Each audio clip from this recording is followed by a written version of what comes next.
what we saw on the evening of July 7th was also an upending of the French political landscape in that now this French system is basically divided in three blocks. It's the Lawfare podcast. I'm Natalie Orpet, executive editor of Lawfare, with Tara Varma, a visiting fellow at the Brookings Institution. Are we looking at a government whose aim is to last until the next presidential election in the next 3 years? Or are we looking at a government that would be so weak that they might just fall in a year's time? And so what kind of policy propositions and bills can you pass when you're so weak, when you know that there might be votes of no confidence that will come up? And so that there's also a big question there. Today we're talking about the political drama of the French elections, which took place about 5 weeks ago. Started with President Macron's surprise decision to call a snap election and ended with an unprecedented divide in the Assemblée nationale. France is currently operating with no governing coalition and no prime minister. As we wait for negotiations that are supposed to happen next week, we thought it was a good time to sort out what happened and what's next.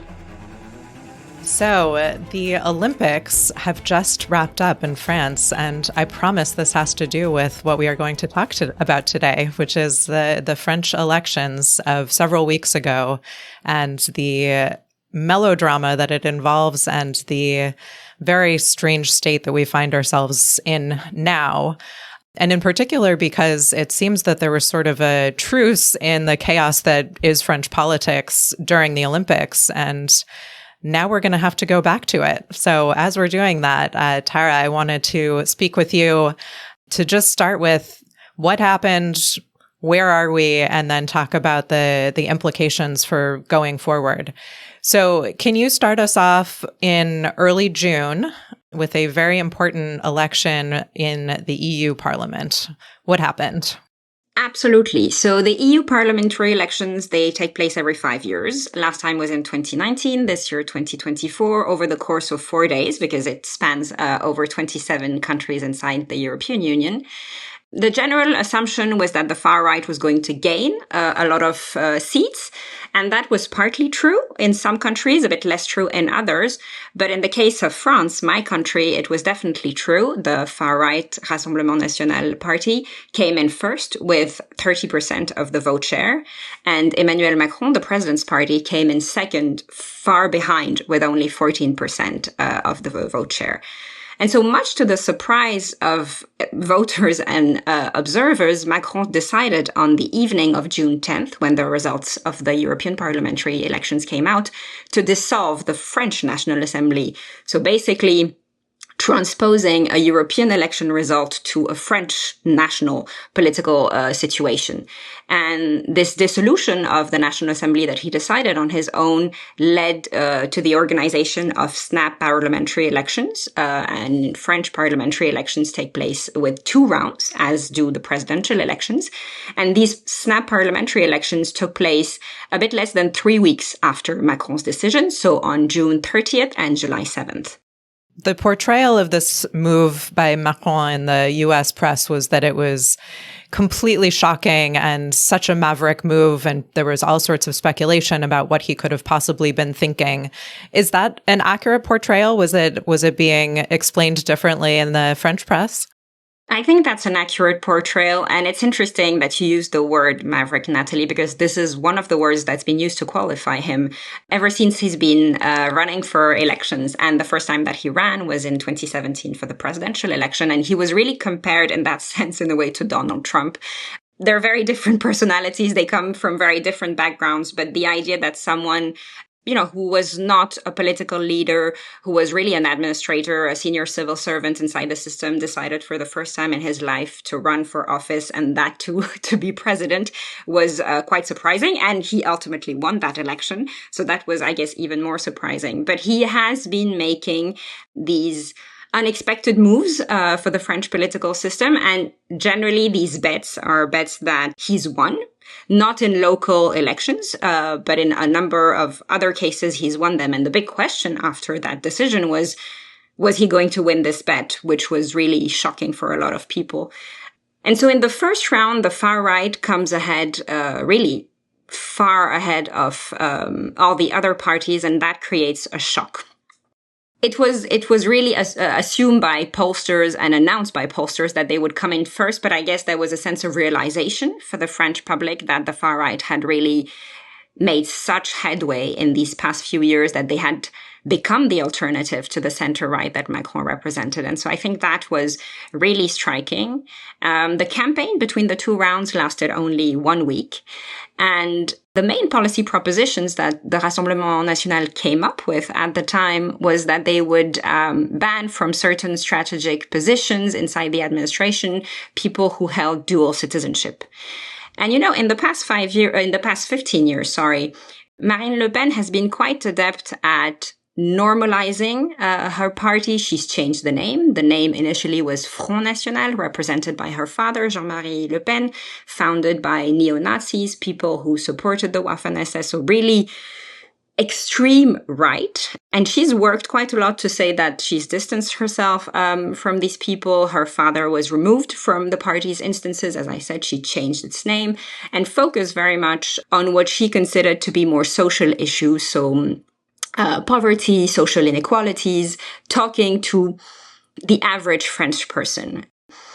And I think she's done that quite well if we look at generally the scores that she's been getting and the perception that people have of her. A lot of people who were interrogated during the campaign said that she was not from the far right and that her heir, basically, who was meant to become the prime minister if the Rassemblement National won, Jordan Bardella, is this 28-year-old man who comes from the French suburbs.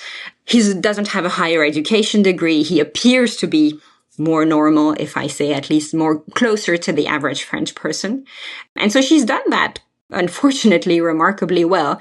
But then the fact that during these two rounds, the first policy proposition that they came up was a racist, xenophobic policy proposition, I think put again very clearly to the French public that they hadn't changed so much. And in the end, the foundational basis of this party, despite the name change, despite the leadership change, remains the same, which is that it is a racist and xenophobic party. And I think that was really a massive strategic mistake on their part. They kind of lost the campaign there. But there was still a sense of massive anxiety for the French public, French voters, and of course from our European partners too, because the perspective suddenly of having France, one of the founders of the European Union, having as a majority of far-right parliamentarians inside the National Assembly would really upend how France would be perceived inside the European Union, but also the role that France would play in terms of putting forward policy propositions. So I think there was a general sense of panic. And so much to the surprise of observers and voters, what happened in the second round was that the left came ahead and the Rassemblement National came in third, with Macron's party actually not losing as much ground as they thought they would. So they were still second, but compared to the gains of 2017, when his party had just been founded, we're looking at 60% of seat loss. So it's quite a lot still. But what we saw on the evening of July 7th was also an upending of the French political landscape, in that now this French system is basically divided in three blocks. The left and the far left on the one hand, which in the July 7th elections got the most seats, 178. Second, the center bloc, if I may say, with center-left and center-right voters and basically Macron's party, 162 seats. And the far right, which came in third, but still has 143 seats.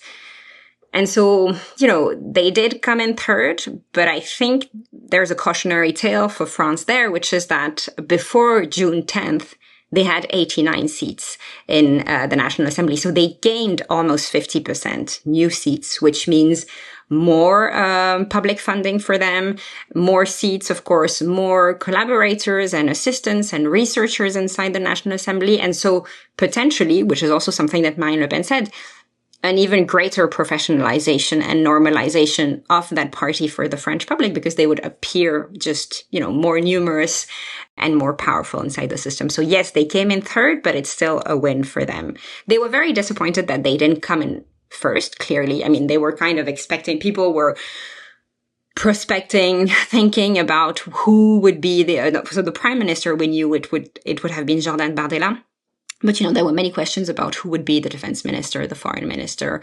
They were already projecting themselves in that role, and not just them. And so I think they were very disappointed by that, but they're also already now saying, we'll professionalize even more. And now our target is 2027 with a presidential election and new parliamentary elections if they don't happen before that. So they're already kind of projecting themselves in the future.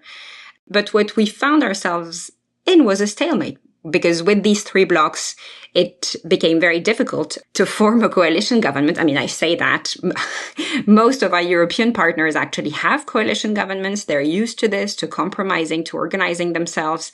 They don't have this majoritarian rule system, but we're not used to it. And so when the Fifth Republic was founded at the end of the 60s, the idea was precisely to fight against what Charles de Gaulle at the time had seen as really the shortcomings of the Fourth Republic, which were these coalition governments that kept falling and being reinstated and falling again. So he was looking for stability. The constitution of the Fifth Republic really has the stability at its core as its main goal. But people change. I mean, we did the alternative system for 60 years, the right for the longest period, then the left, then again the right. And clearly there was a dissatisfaction with this, as there is, I guess, in most democracies. And so France finds itself in a situation today where it will have to compromise. And several names have been put forward. We can discuss this also a bit later. But we're in a situation now where the Olympic Games have happened and we didn't have a proper formal government in France. Yeah, and I want to pause for a second on these three parties, because as you say, it's a very interesting development in French politics, particularly because none of them represents a majority. And so the the Assemblée nationale will function quite differently.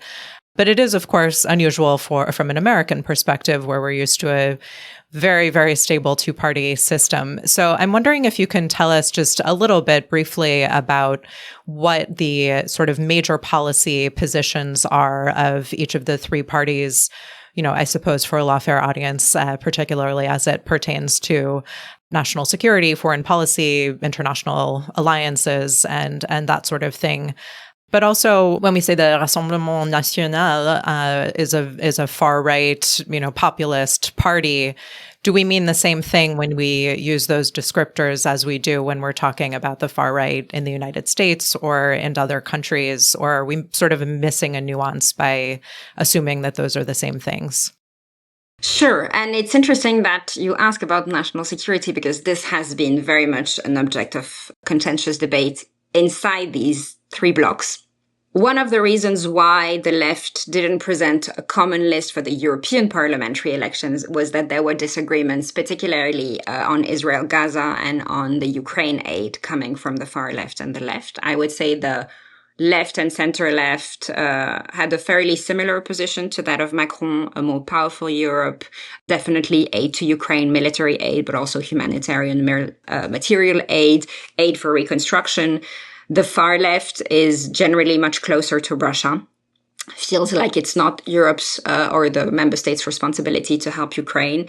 I'd say would give some credit to Russia's claim that it invaded Ukraine because of NATO enlargement and that there's an American responsibility in this form of destabilization of Eastern Europe. So real disagreements between the far left and the left. And so they didn't manage to form a coalition for the European parliamentary elections, but they did manage to form one called the Nouveau Front Populaire, the New Popular Front, in reference to the Popular Front of the 1930s, which came out with the strongest social equality propositions that we know of France today, in particularly the 5-week vacation, but also the 40-hour week at the time. So a reference that's very positive to a lot of people. And the Front Populaire at the time was a very anti-fascist party, I believe, right?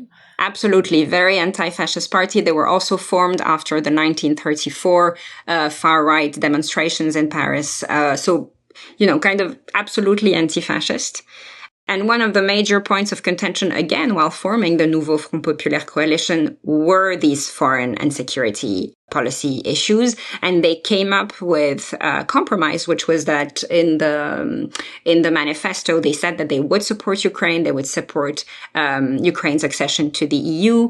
that the war should end and that peace should be in favor of Ukraine's terms. So, and Israel-Gaza, that there should also be a ceasefire in Gaza and to find a way towards the two-state solution. So a form of compromise there, and it was the major point of contention. On the far right, Rassemblement National, we've seen positions much, much closer to that of Russia. Marine Le Pen used to say that she wanted France to withdraw from NATO. Since the beginning of the war in Ukraine, what they've said is we won't withdraw from NATO while the war in Ukraine is ongoing, but we're not withdrawing that policy proposition once the war ends and there is peace. So I think that is something that's still very much on their radar. The Front National at the time, but Rassemblement National as well, actually got a number of loans from Russia, from the Federation of Russia. So they're quite beholden to Russia. And we've seen a lot of admiration for autocratic leaders, a lot of admiration for Vladimir Putin. Again, giving credit to his claims on Ukraine, questioning whether Ukraine is a country in itself, whether it doesn't make sense for it to be attached to Russia. So a clear sense as well that if they had gotten a majority inside the parliament, they would have wanted to have a much greater role in foreign policy. I'm just going to remind our listeners that in the French system of the Fifth Republic, the French president has a lot of leeway when it comes to foreign policy. He can basically make foreign policy decisions on his own. They then have to be voted in the budget, but until now, the president has had a majority in parliament, and so the majority would just basically apply and implement the decisions that the president has made. I know that it comes as a huge surprise generally for a lot of people who observe France that the president can decide on a military intervention on his own without a parliamentary debate, without a parliamentary decision, without parliamentary oversight. So it really is quite a special system. And they would have wanted to contest that. If we had the far right with a majority in parliament, we would have been in a situation called cohabitation, meaning the president and the parliamentary majority with the prime minister are from different parties. This has happened in the past in the French Republic, a president from the left, a prime minister from the right, or vice versa.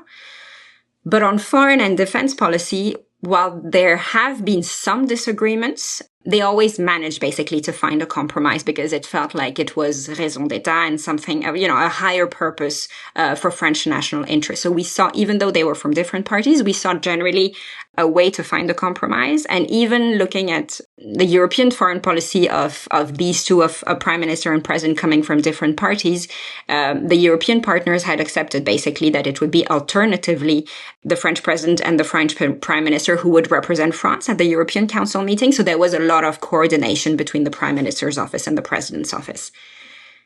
In the case that we mentioned earlier, the hypothesis where the prime minister would be from the Rassemblement National party and the president Macron from the Centre party, this would not have been possible. Their positions on foreign and security policy are diametrically opposed. So we would have found ourselves in a situation where the prime minister would go to Brussels at the European institutions meeting to say something representing the position of France, and the prime minister would go and say something that would have been basically the exact opposite, creating total confusion, of course, for France itself, but also for our partners in terms of who was representing France.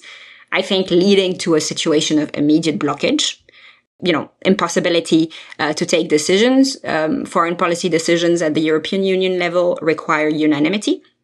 If you have France, just being basically bicephalic and totally divided, not only is that a problem in itself, but it can lead also, I would say, other European Union member states to come up with less support to Ukraine. For instance, that's one proposition. So I think there was a lot of risk there. And Macron doubled down at the time when the far right was still ahead in the polls before the second round, saying, I will still be in charge of foreign and security policy. This is my interpretation of the Constitution. It's been the interpretation of the Constitution for the past 60 years. There is no reason to move away from that. But it was interesting that both Marine Le Pen and Jordan Bardella were quite clear that they would have an ambition there. And they also said they would have had an ambition to put forward a name for who would be France's nominee inside the College of European Commissioners at the European Commission. So that's that was one perspective that we're not dealing with right now, but it took a lot of energy and focus of foreign policy observers because we would have been in a totally unprecedented situation there. And when we look at Macron's party, they actually didn't really come up with any policy propositions on national security and foreign policy during this campaign, except to say there will be continuity on our part. So, European strategic autonomy, European sovereignty, a greater European role in the world. So more defense and security instruments and budget for the EU, which is something that Macron pushes for a lot, but also European sovereignty in the trade and investment realm, as well as in health, building instruments, tools that the European Union has to fight against economic coercion coming from China, amongst others. So a focus where Europe is more politically coordinated, that is a big issue for him. But the way they portrayed the fight was mostly against Macron being able to maintain stability and the far right that would provoke a total chaos in France. And so it was not so much about the issues, but really about the future of France, I guess, which is where there is a bit of similarity with the situation in the US, where when President Biden was still the presumed nominee of the Democratic Party for the upcoming election, the way he portrayed the upcoming election was very much, you're either for the future of democracy or you're going to be voting for the end of democracy. There was something similar there, I would say. As you know, in June, Joe Biden was also in France for the celebration of the 8th year anniversary of the liberation from the Nazis. And so he gave this big speech about democracy on June 8th, just basically 2 days before Macron's dissolution of the National Assembly, about what it means to be a democracy today, what it means to fight for democratic values, free press, free elections. So I think there was an echo also for Macron of having followed all these discussions and celebrations. The more I think about it, the more I realize that I think this 80th anniversary of the liberation was clearly, I guess, something that played in his mind when he took the decision to dissolve the National Assembly. That's very interesting. So has the rhetoric been from the left and from the center that we are sort of all in this together to fight against the descent into fascism, the decline of democracy, et cetera? Has that been an explicit rhetorical tool in trying to convince the electorate, or is it a little more subtle than that?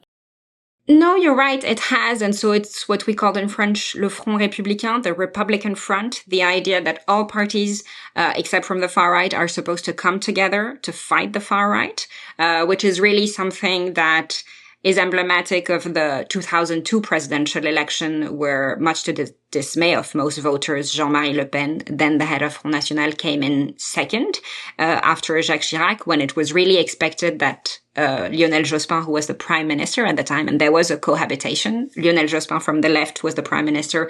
Jacques Chirac from the right was the president. It was much expected that Lionel Jospin, who was very popular, would first of all come ahead and ultimately won the presidential election. And he was wiped out of it in the first round. And so the second round was between Jean-Marie Le Pen and Jacques Chirac at the time. And there were huge demonstrations in France, millions of people demonstrating for 2 weeks in between the two rounds to say that they were never going to vote for Jean-Marie Le Pen. And there was this scare also. It reminded people so much of the Second World War, that the idea that the far right could come to power was... It didn't put people in a state of paralysis, but it was actually quite an object of political mobilization. And so all parties on the left evidently voted for then right-wing President Jacques Chirac. And so he won overwhelmingly the second round with 82% of the vote, if I recall. And so this idea of a Front Républicain is something that has been very present in French politics since then. But what we've seen since Macron has gained power in 2017, is that he's wanted to change that narrative. One of the things that he said when coming into power in 2017 was that he wanted to go beyond the traditional left-right divide in French politics, that he didn't really believe in that. It was mostly a division between people who wanted chaos and who were, incompetent, and those people who would be competent. And in the competent box, you could put people who were on the left and the right, but who wanted basically for government to function, for people to have access to generally public services, but also to rationalize the economy and to go towards, more trade and exchanges. And so he kind of said, I don't think the left-right divide is adequate to the 21st century world and globalization. We need to move towards something different. And we need to move to a state where it's people who defend national interests but are interested in global interactions, and those people who really don't reject globalization and don't want interactions with the rest of the world. And so he's tried to change the divide in that sense and basically to build a very large center left, center right with his party. And the alternative to that would be the far right. And his ambition at the time was to say, I'm going to wipe out the far right of the French political map because our stipulation is that we're going to be the competent ones beyond our political differences. People will see that there's no reason to vote for the far right anymore. We will provide them with competent services. But of course, things are not so different. The reality of the matter is, it's true, he completely upended the French political landscape at the time, effectively obliterating the left and the right. And his party, which was non-existent 6 months, even 3 months before the election, came in first. And that was very interesting, with a much more dynamic, socially diverse, gender diverse National Assembly, a lot more women and younger people who were voted in, people coming in from civil society, not professional politicians. But it's been hard for him to uphold that ambition. And so election after election, particularly local elections, in the past 7 years, we've seen the far right gain a lot of ground. And he's been quite frustrated with that. I think not understanding why people have turned away from him. He's taken it very much to heart. His approval ratings were quite low. And I think he's used to people liking him and, of course, being very impressed. He's erudite and brilliant. But first of all, the French people always turn away from their political leaders. I think that's just something that happens. Charles de Gaulle writes about it in his memoirs, and where he says that, we're just really an ungrateful bunch of people. And so it's quite interesting. And it's true. The French people ultimately kicked him out. Because after the 1968 protest, people were feeling that Charles de Gaulle belonged to just a different world than the world that they were living in. And that has happened with François Mitterrand, Jacques Chirac, Nicolas Sarkozy, François Hollande. And Nicolas Sarkozy and François Hollande, Macron's two predecessors, only actually won elections for one mandate. They didn't manage to get reelected. And Macron is the first president in 20 years to have managed to be reelected as an incumbent, which is quite a feat. But he is feeling frustrated with the sense that things are not moving forward enough. And so the Republican front was deemed not to be able to work this time around, because people, what we've seen is the pollsters kind of got it right almost every time, except for the second round, where they didn't plan for the left to be ahead. But I think we're seeing this phenomenon in France and the US too. People are not ashamed, if I may say, anymore of saying that they're going to vote for the far right. And now I realize that I need to get to your far right question as well, so I'll do that in a minute. But we're seeing this phenomenon also because Marine Le Pen has managed to give people the impression that her party is not from the far right. So people don't feel like they're actually voting for the far right. They're saying, I'm voting for a party, which is a new party. They've never been in power. Why not give them the opportunity to be? We've tried all the others. They've not managed to keep up with their promises. They've compromised too much with the private sector or with corporate interests. We want someone who speaks more plainly, who seems more direct, who seems to be closer to our preoccupations, despite her being a millionaire and having hidden her money in safe havens and tax havens. So, I think this impression is also, she's done it. She's been very good at it, but it's also totally detached from reality. And her family is a political dynasty. Yes, she moved away a little bit from her father, but it was her father's party.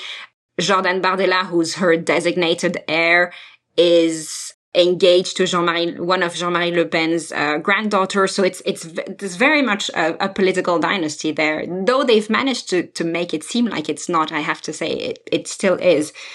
But the Front Républicain won, which I think is one of the big surprises of the second round. People still thought the main fear for us is for the far right to come. And so, but we saw divisions. The far left is very much an object of controversy as well in France. La France Insoumise has a number of leaders who have pronounced anti-Semitic statements, statements that make them, I think, quite close to Russia. They've trying to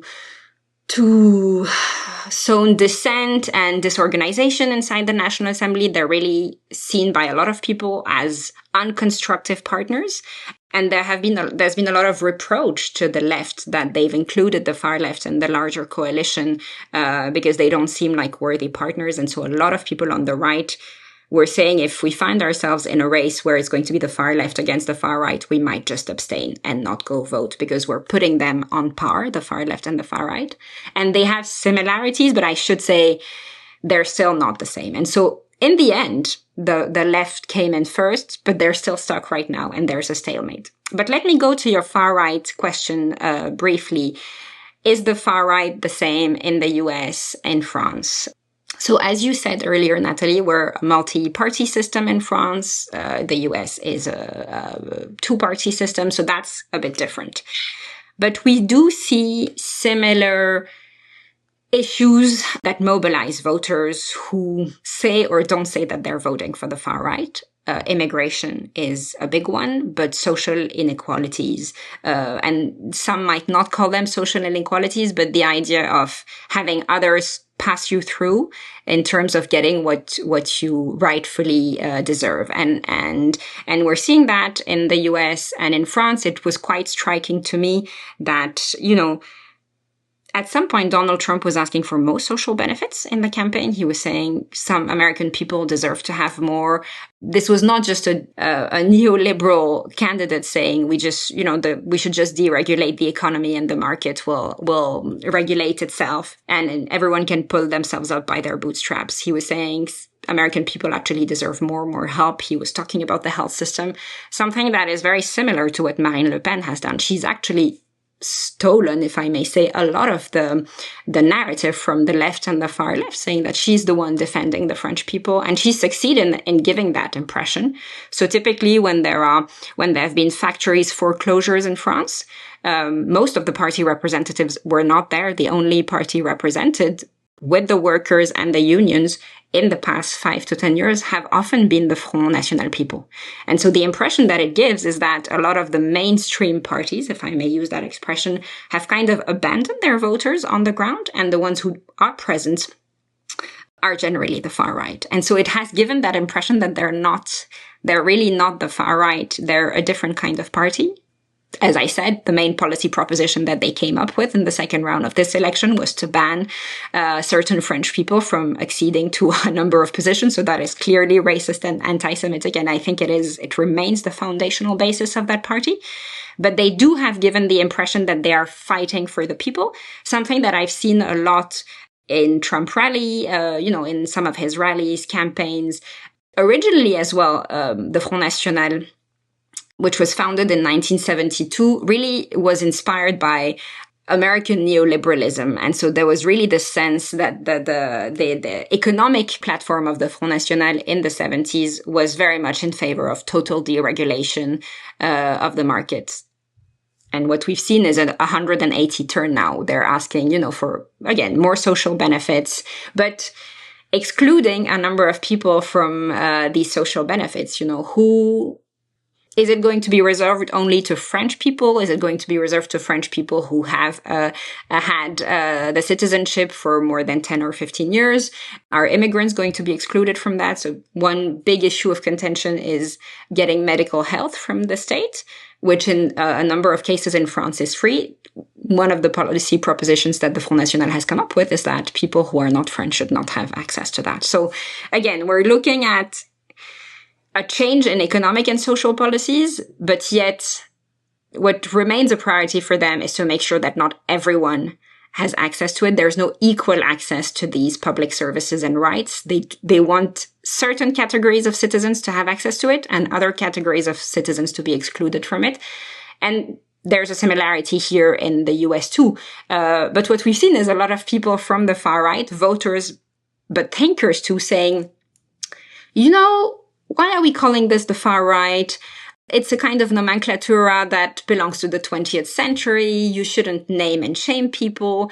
These are just rightful citizens who want to fight for what they believe in. It's unkind to call them, to say that they're from the far right, something that I've seen a lot in the US, but I do see in France as well. And so a lot of questioning of that. And again, I think contributing to the normalization of these parties. And you see that intellectuals from the right, I would say the far right, saying, let's not call people from the far right. That's not the reality there. And so I think this creates a state of confusion, because it is important to name things as they are and to explain.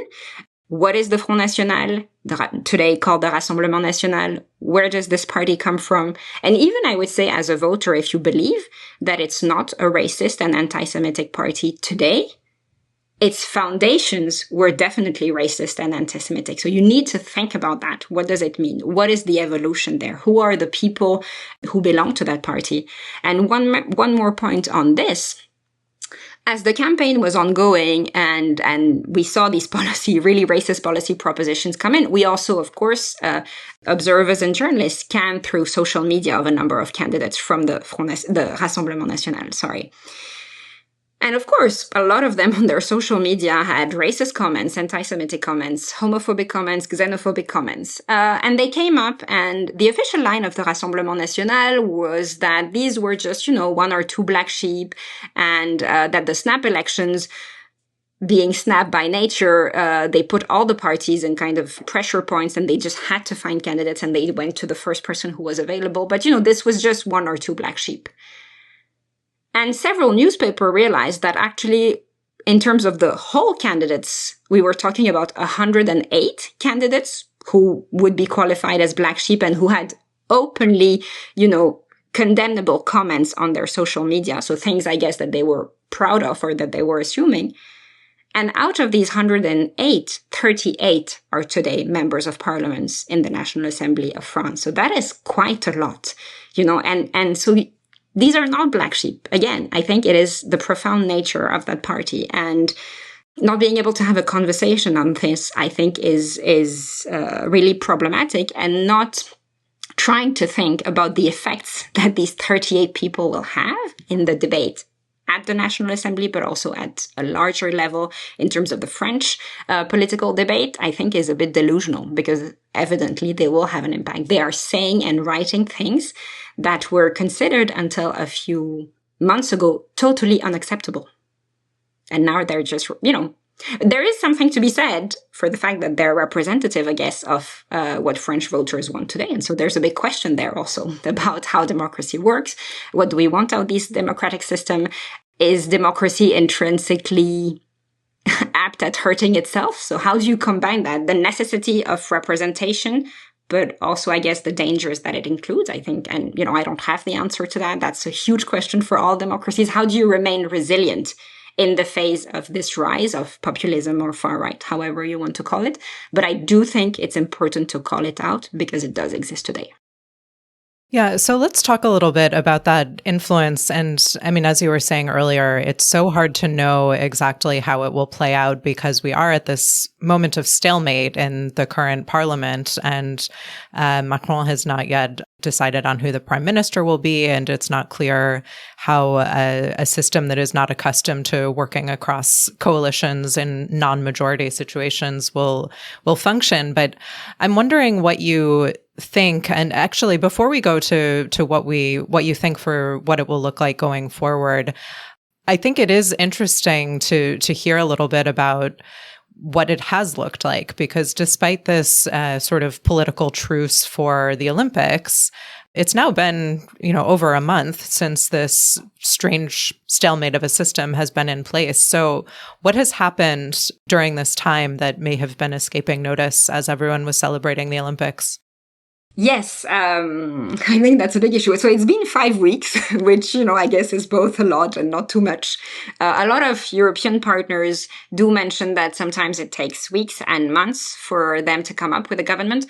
Some of those are a federal system, and so they have regional governments who do manage to get the day-to-day affairs going. But one thing that has happened, and I should say there were no special national security and defense propositions coming out of Macron's party during the campaign, but actually he did come up during this Olympic truce with one major foreign policy shift, which is that on the occasion of the 25th anniversary of the King of Morocco's accession to the throne, Macron sent him a verbal note acknowledging Moroccan sovereignty over the Western Sahara, thus angering Algeria. That's another issue.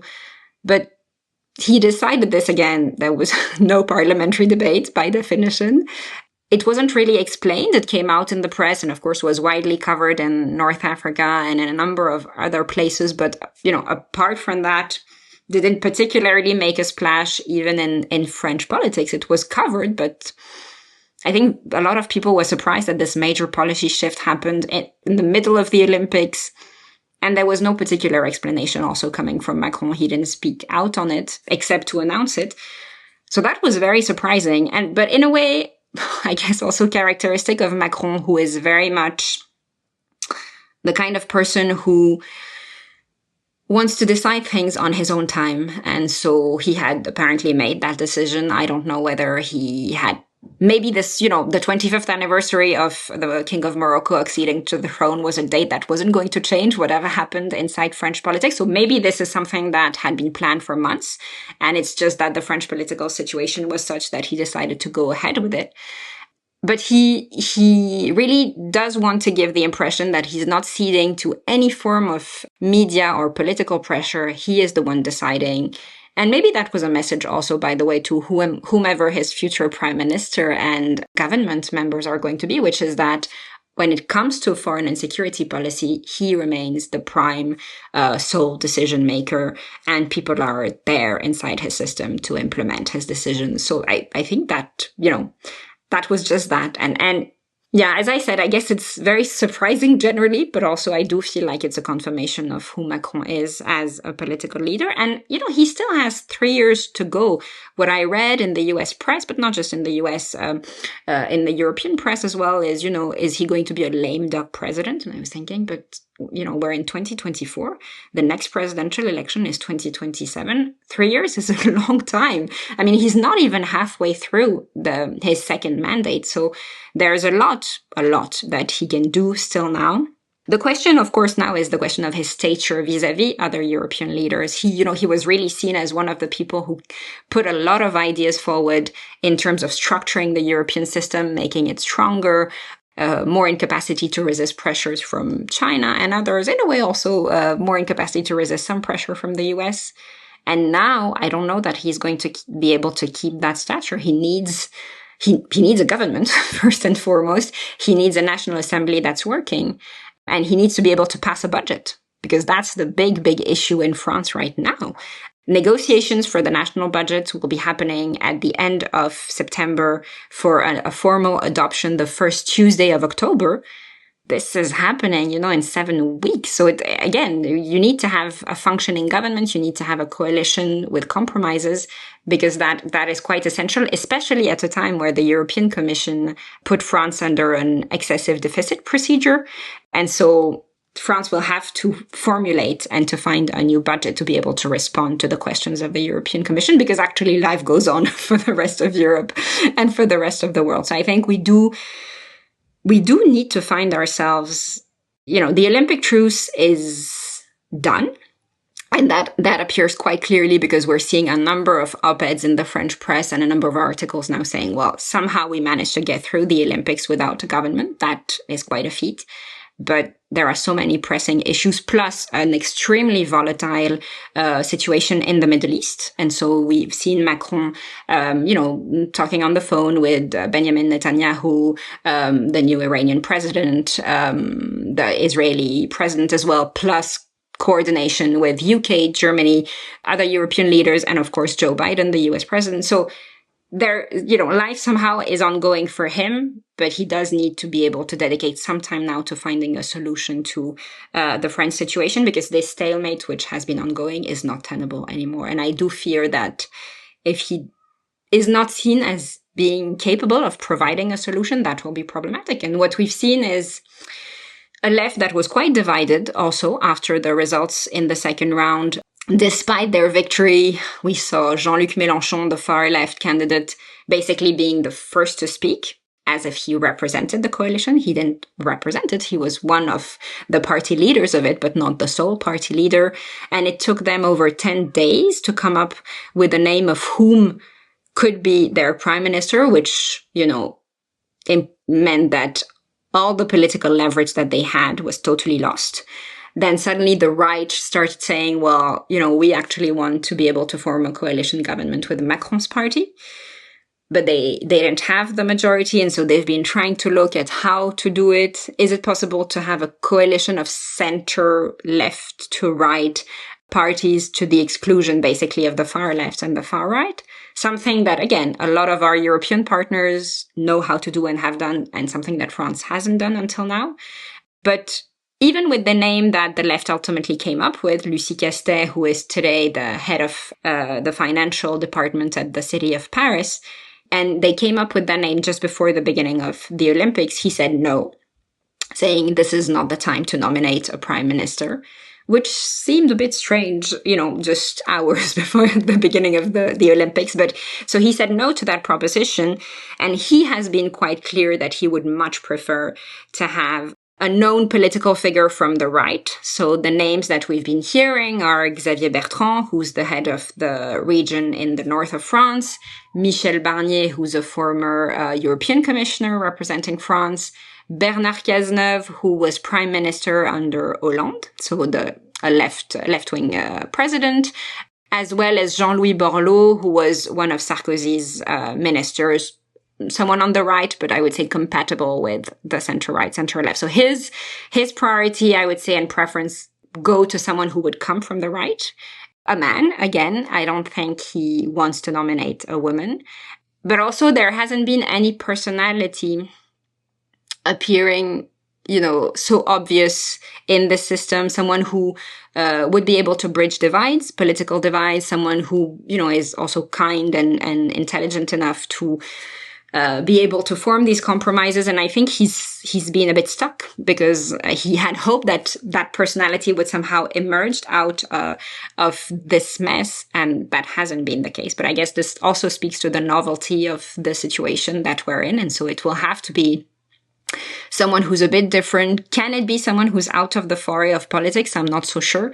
That's also one of the issues with the name that the left came up with. The fact that Lucie Castet, in a way, has quite a similar profile to Macron. She's a senior civil servant. She went to the National School of Administration like Macron. She hasn't been into politics that much. I think he liked that profile when it was him running. He doesn't seem to like it so much when it would be someone else. And so I don't know. He's, I guess, struggling with also what that government would look like. Is it a left-wing government, a right-wing government, a technocratic government? And the fear now that a lot of people have is somehow we have overcome a little bit the mess at the beginning, but Macron can dissolve again the National Assembly in a year's time. He can do it once a year. So there are many questions for the upcoming government and prime minister, whomever they are in the next few days, which is, what is their viability? Are we looking at a government whose aim is to last until the next presidential election in the next 3 years? Or are we looking at a government that would be so weak that they might just fall in a year's time? And so what kind of policy propositions and bills can you pass when you're so weak, when you know that there might be votes of no confidence that will come up? And so that there's also a big question there. If one of the parties comes up with a vote of no confidence, will the far right and the far left go vote together to topple the government? And so I think we're in the premise of possibly a lot of political instability.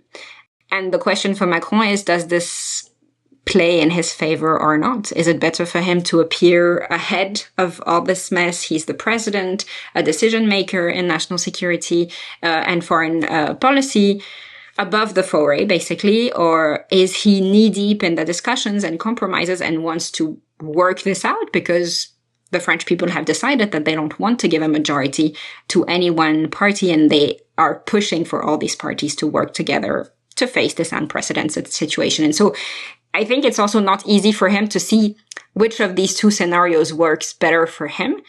He cannot be reelected in 2027 at the next presidential election because the French constitution now says that you're allowed only 2 consecutive presidential terms. But he could think of representing himself once again in 2032, for instance, because there's no limit to the 2 terms. They have to be consecutive, that's it. But it doesn't say that it's only 2 in your lifetime. So I think he'll be fairly young at the end of 2027. And so I guess he's still thinking about the future of his political career. But I think the immediate future should be his main preoccupation, because there is no easy way out right now. As France is sort of experimenting, perhaps unintentionally, with this new structure in Parliament, do you sense that there's any pushback on the power of the presidency that Macron has been asserting here? And, it sounds like he has taken advantage of the ability to act somewhat unilaterally in foreign policy matters. And it sounds like you're describing a little bit of flexibility, actually, as to what his role needs to be in the sort of domestic mess, although clearly he is responsible for initiating the elections that got us here. But are you seeing any pushback on that structure, the sort of expansion of the presidency, which, as you know, has been a topic of conversation in the US for many decades? So, in the 2012 presidential election, there was a lot of debate about the need for constitutional changes and the possibility to put forward a 6th republic. Because precisely there was a sense that the Fifth Republic wasn't adequate to the needs of the 21st century anymore, and was really inadequate compared to our European partners as well, where, we have this one system which is such an outlier compared to at the time, 27 others, and now 26 others with the departure of the UK from the EU. But somehow this has not featured as much in this debate, which has been fairly surprising to me, because it does appear that there is an inadequacy here. We're really struggling. And even younger politicians are also struggling with this idea of compromise. A lot of leaders from the left, despite coming in first, they were, the 3 blocs are still very real. So they didn't have the majority to be able to form a government on their own. And they immediately said we would never form a government with Macron's parties. And that, at the time, I thought, well, I understand why you wouldn't want to form a government with the far right, because you're saying that you're, really opposed to their ideas and their ideology. I think that's fine. But again, the French people sent a message that is quite clear, which is that they want neither of these 3 blocs to come in first, and they want some form of compromise. And so even for, I guess, younger, more globalized politician, this idea of compromise is really a struggle, something that I guess they don't know how to do, and that's fine. We are, life is a learning process, so I guess we're still in that learning process. But very few people have said we seriously need to think about constitutional changes. That's also due to the fact that you need a majority in the Senate and the National Assembly to pass constitutional changes. And I'm not sure that even the French population wants that debate right now, to be honest. I've been surprised that it's not come up. But the makeup of the constitution also makes it difficult if there's no majority to actually have that debate. And some debates are necessary to be had just for the sake of having them, even if you can't pass them through, just getting into citizens' mind the idea that maybe there's a change to be made here. At least we need to discuss it. How do we make this more representative, more engagement from Parliament, moving away from this majoritarian rule? But this hasn't been a discussion, and I'm not sure why, because I think one of the elements also I'm talking about what the French citizens want, because the turnout at this election was very high as for presidential elections, which is generally the highest. And so we were around 66% of turnout, which means, 2 citizens out of 3. That's quite a lot. So there was a determination from the French population that this election mattered to them and that they wanted to participate. But I think they're expecting a change in how politics happen, but they're not, I guess, for now, expecting a change in a constitutional change. That might happen in the next few months. Maybe political parties will come up with that, or civil society saying we need a different system. Because you're right. I mean, Macron called for these elections. He decided this on his own without consultation from the president of the National Assembly or the president of the Senate, without consultation. There's this very famous photograph that came out from his official photographer's Instagram account where it's a black and white photo and Macron his back is facing the viewer, but then you see the head of the National Assembly, the head of the Senate, his prime minister, and his interior minister just looking completely in disarray and panicked after his decision. And so the idea that he made his decision on his own, it carries a number of problems. And I think that is also what scared a lot of people in terms of forming the Republican front, is that suddenly the idea that potentially a far-right president would also be endowed with this freedom to decide for things on her own is something that I guess scared a lot of people, because we realized, and even I myself, as someone who's been following French politics for a long time, I think I took the measure of how expansive these powers are, the president's powers are according to the French Republic. I took the measure of that, I think, this year. It's something that I've studied, that I've known, but to experience it as a citizen was something that was very different. And to think, okay, actually, we don't experience it so much in our daily lives, but in this case we did. And this person, whom, we voted president and who's won the last two presidential elections, could decide this on his own, use the Constitution. He didn't bypass the Constitution. He just made use of the constitutional rights that he had. And so I think that put a lot of questions in people's mind, but he's not really blamed for the situation either right now, which is interesting. I think he made his decision, snap elections were organized, people turned out to vote, and now they want an outcome that works. And if it doesn't work, I guess the idea is the government might fall and you might have to go through this process again. But it does feel like there'll be a bit of instability for the next few months, which does question France's ability to conduct major policy changes. As we've discussed in foreign policy, Macron might be able to pursue foreign policy shifts on his own. But I think typically in terms of the issues that matter to people, climate, immigration, job opportunities, the preservation of France's social system is also a big issue. You need a majority in parliament. So I have yet to see how we see how all of this plays out. But also I think one thing that we absolutely need to follow is how the far right and the Rassemblement National, how they behave in this new parliament. What is their strategy? What are the policies that they're going to put forward? Are they going to pursue this normalization process because they have 2027 in mind? I think that will be key. And to see whether they make mistakes or not. This is one of the things that Marine Le Pen has been saying since they lost, if I may say, the second round, which is that, we're learning from our mistakes and we're going to be better next time. And she's been very discreet compared to all other party leaders in the past 5 weeks, which I guess means that she's biding her time and is preparing for a comeback in the fall when all parliamentary activities resume. But this is something that we definitely need to keep an eye on. Yes, well, it sounds like we have quite a lot to keep our eyes on, but unfortunately, we're going to have to leave it there. Tara Varma, thank you so much for joining us. Thanks for having me. The Lawfare podcast is produced in cooperation with the Brookings Institution.